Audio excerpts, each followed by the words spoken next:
Isabelle qui demande comment tu gères niveau rangement dans le Kangoo, mais aussi pour le changement de saison. Est-ce que tu déposes des choses chez des proches? C'est une question intéressante. Le bonheur, après tout, est une activité originale aujourd'hui.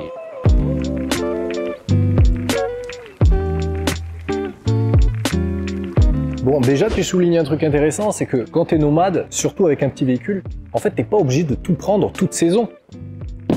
Et donc oui, pour répondre à ta question, c'est bien comme ça que je procédais au départ. Une partie de l'année, je stockais mes affaires d'hiver chez ma famille. L'hiver venu, je venais récupérer ces affaires et j'inversais, je posais mon stock d'affaires d'été. Même si tu changes de région, ça peut être ok puisque c'est quand même que 2 fois par an et ça donne aussi l'occasion de repasser pour faire un petit coucou. Mais le problème s'est posé quand j'ai commencé à m'équiper professionnellement en vidéo et en astronomie. Ah, et j'en profite pour te dire que j'ai réactualisé la liste de mon équipement nomade, de la vie de tous les jours, de mon équipement vidéo et de mon équipement d'astronomie dans la description. Si jamais ça t'intéresse et que tu passes par ces liens pour acheter la même chose ou autre chose, d'ailleurs tu peux passer par ces liens et acheter, j'en sais rien moi, un toboggan, en fait ça me soutient au passage. Ça me donne une petite commission et ça te coûte pas plus cher. Donc voilà, c'est un moyen simple de me soutenir gratuitement si jamais tu commandes des trucs sur Amazon. Où j'en étais? Ouais. Le réel problème s'est posé quand j'ai voulu m'équiper professionnellement en vidéo et en astronomie.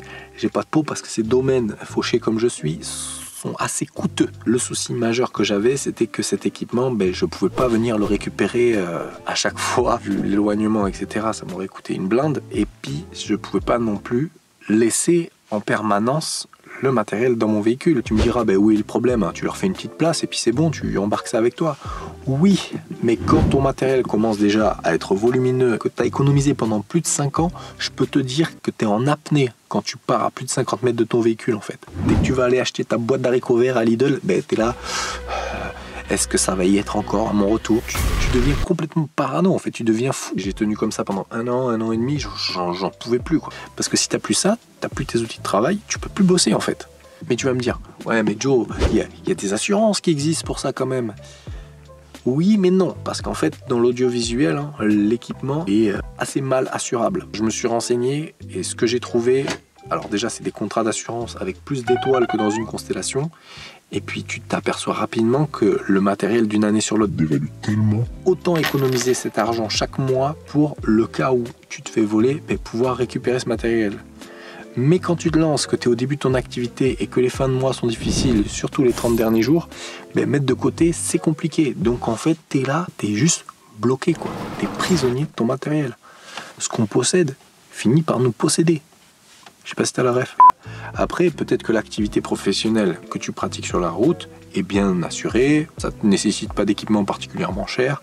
Mais là, je te parle de mon cas de figure, c'était vraiment compliqué, quoi. Donc il a bien fallu trouver une solution, et la solution que j'ai trouvée, même si elle n'est pas donnée, c'est le box, ce qu'on appelait à l'époque les garde-meubles. Dans la région où je suis, ça me fait un point sûr pour déposer le matériel et venir le récupérer rapidement si besoin. Il y a tout un tas de services qui proposent ça.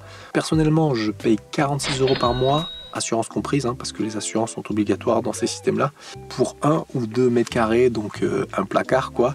Et c'est accessible 7 jours sur 7, de 23h à 7h, je crois, quelque chose comme ça. Voilà. Je voulais t'en parler plus en détail, mais quand je leur ai proposé de parrainer des nomades pour qu'ils aient des réductions, et moi aussi, disons que leur réponse était... c'était pas intéressant ni pour toi ni pour moi, donc je leur ferai pas de la publicité. Mais il y a des systèmes de stockage qui sont partout en France et qui te permettent comme ça d'avoir un petit lieu sûr où tu peux poser ton équipement. Et bien sûr, quand tu changes de région, tu changes simplement de lieu de stockage. De l'extérieur, ça peut paraître peut-être un peu extrême ou pas pratique, mais je t'assure que c'est la meilleure solution que j'ai trouvée jusqu'ici.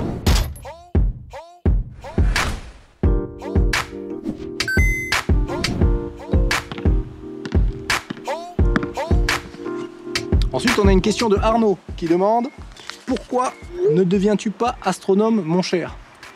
Alors ça, Arnaud, c'est la question à 3 points. Aujourd'hui, les astronomes, ils sont plus l'œil derrière le télescope. Ils sont là en train d'analyser des tableaux, des chiffres, des courbes ultra spécialisées dans leur domaine. C'est pas ce que je kiffe faire. Moi, ce qui me fait vibrer, c'est ça.